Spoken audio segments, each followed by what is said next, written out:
தமிழ் வாழும் அன்பு நெஞ்சங்களே வாழ்க, மனம்போல் வாழ்க என்று வாழ்த்து கூறி எமது வணக்கத்தை தெரிவித்து இன்றைய பதிவில் கன்னி ராசிக்குரிய சனி மாற்ற பலன்களை ஆராய்வோம். இளகிய மனமும் சஞ்சல குணமும் கொண்ட கன்னிராசி அன்பர்களே, 2026 இந்த ஆண்டு சனி மாற்றம் உங்களுக்கு எப்படி செயல்பட போகிறது என்பதை ஆராய்வோம்.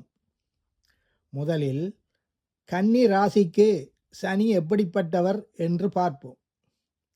கன்னி ராசிக்கு சனியார் 5ஆம் 6ஆம் வீட்டிற்கு அதிபதியாகி சுபபலம் மற்றும் மந்தபலம் ரெண்டும் பெற்றுள்ளார். கன்னி ராசி அதிபர் புதனுக்கு நெருங்கிய நண்பராகவும் உள்ளார். மேலும் 5க்கு 9 என்ற வகையில் திரிகோண பலத்தால் ஒருவருக்கொருவர் சுபராகவும் உள்ளனர்.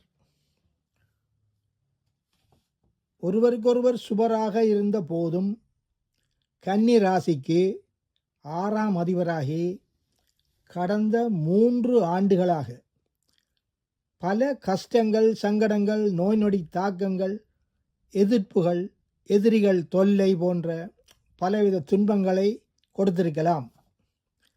இத்தகைய சனியார் தற்போது இந்த 6ஆம் இடத்தை விட்டு விலகியதே பெரிய நன்மையாகும். பெரிய தொல்லைகளிலிருந்து விடுதலை பெற்றதாக உணரலாம். பொதுவாக 7ல் சனி பலம் பெறும். எனவே சனி சில நன்மைகள், மாற்றங்கள், முன்னேற்றங்களை செய்யவும், புதிய நண்பர், புதிய சொந்தம், பந்தம், திருமணம், காதல் போன்ற உறவுகளை ஏற்படுத்தவும் கூடும். சனி சுக்கிரனுடன் சேர்ந்து 7ல் இருப்பதால் கன்னி ராசி ஆண்கள் என்றால் கணவனானால் மனைவிக்கும், மனைவியானால் கணவனுக்கும் சில சங்கடங்கள், மனவேற்றுமை, கருத்து மோதல் போன்ற பிரச்சனைகளும் இடைவெளிகள் ஏற்படவும் கூடும். உடல் ஆரோக்கிய குறைபாடுகள் உண்டாக்கவும் காரணம் உண்டு. மேலும் மீன ராசியையும் அறிய வேண்டும். கன்னி ராசிக்கு மீனம் 7ஆம் இடம் எனினும் இது பாதக வீடாக அறியப்படுகிறது. மேலும் குருவும் கன்னிராசி அதிபர் புதனும் பகைவர் என்ற நிலை உண்டு, சமம் என்ற நிலையும் உண்டு. இருவரும் நிழல் யுத்தம் நடத்தக்கூடியவர்கள்.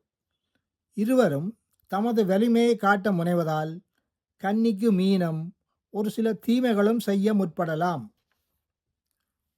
சனியார் நேருக்கு நேர் 7ஆம் பார்வையாக கன்னிராசியை பார்வை செய்வதால் அதிக நன்மை தீமைகளை கன்னிராசியே அனுபவிக்கும் எனலாம். 2027 ஜூலை வரை குருவும் பலம் பெற்று சனியை பார்ப்பதும் மீனராசியின் பலமும் அதிகரிக்கும். சனி மீனராசியிலிருந்து கன்னியை பார்க்கும்போது சில பாதிப்புகளையும் உண்டு பண்ணலாம். உடல்நிலையில் உடல் ஆரோக்கிய பாதிப்பு, சிறு காயம்படுதல், சிறு விபத்து அல்லது சத்திர சிகிச்சைக்குட்படுதல் போன்ற சங்கடங்களும் கடந்து போகலாம். மேலும் புதன் மீனத்தில் நீச நிலை பெறுவதால் கன்னிராசியின் செயல்பாடுகளில் விழிப்பும் அவதானமும் தேவை. அதேபோல் சனியார் 3ஆம் இட பார்வையால் இடபராசியை பார்வை செய்வதால் தகப்பனார் நிலை சிறப்பாகும். தகப்பனார் அந்தஸ்து உயரும். பழைய பாக்கிகள் வசூலாகும். புதிய வருமானங்கள், லாபங்கள் உருவாகும். புகழும் சொத்துக்களும் அடைய பலனுண்டு. அத்துடன் 10ஆம் பார்வையாக சனியார் தனுசு ராசியை பார்ப்பதால் இது தாயாருக்கு சற்று பாதிப்பு, ஆரோக்கிய குறைபாடு, மருத்துவ செலவுகளை உண்டாக்கக்கூடிய நிலையும் ஏற்படலாம். தற்போது 6ல் உள்ள ராகு கன்னிக்கு பக்க பலமாக இருந்து சனியாரை கட்டுப்படுத்தி செயல்படுவார். இந்த ஆண்டு 2026 டிசம்பர் வரை சனியாரால் அதிக கெடுபலன்கள் தர முடியாது போகும். ஏனென்றால் அங்கே ராகு சனியை கட்டுப்படுத்துவார். 26 முடியும் வரை கன்னி ராசியினர் கவலைப்பட தேவையில்லை. மேலும் இந்த ராகு அதிக நன்மைகளையும் தர முயல்வார். அதனால் வெற்றி, புகழ், லாபம், அந்தஸ்து உயர வாய்ப்புகள் தரக்கூடியதே. மேலும் ஒரு ராசியின் வெற்றி தோல்வியில் மகாதிசை பலன்களும் சிறப்பாக செயல்படும். அந்த வகையில் கன்னி ராசியில் உத்தரம் நட்சத்திரத்தில் பிறந்தவர் சூரிய திசையிலும், அத்தம் நட்சத்திரத்தில் பிறந்தவர் சந்திர திசையிலும், சித்திரை நட்சத்திரத்தில் பிறந்தவர் செவ்வாய் திசையிலும் ஆரம்ப திசையாக அமைந்தவர்கள். இவர் தவிர அவரவரது வயது வித்தியாசத்துக்கு ஏற்ப மாறுபட்ட திசைகளிலும் தற்போது பயணம் செய்வர். எனவே சுப திசை உள்ளவர்கள் அதிக சுப பலனையும், மந்த திசை உள்ளவர்கள் மந்த பலனையும் காணக்கூடும். மகாதிசைப்படி தற்போது செவ்வாய், குரு, சனி இந்த திசைகளை கடந்து கொண்டிருப்பவர்கள் பொறுமை, அவதானம் கடைப்பிடிக்க வேண்டும். மற்றும் துலாம், மகரம் லக்கினமாக பிறந்தவர்களுக்கு சனியால் அதிக தீமைகள் ஏற்படாது எனலாம்.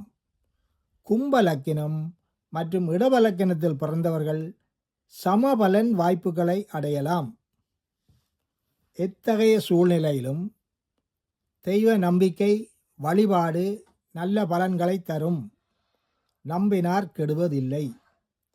எனவே கன்னி ராசியினர் பெருமாள் வழிபாடு செய்வது அவசியமானது. அத்துடன் உத்தர நட்சத்திரத்தில் பிறந்தவர் சிவனையும், அத்த நட்சத்திரத்தார் பார்வதி தேவியையும், சித்திரை நட்சத்திரத்தார் முருகப்பெருமானையும் வழிபாடு செய்வது நன்று. அடுத்து தான தர்மங்கள் செய்வதும் தீமைகள், பாவ கணக்குகளை குறைத்து நன்மைகளையும் புண்ணியத்தையும் ஏற்படுத்த வல்லது. எனவே நல்லதை செய்து நன்மையே பெறுவோம் என்று கூறி மீண்டும் அடுத்த பதிவில் சந்திப்போம். மனம்போல் வாழ்க. நன்றி.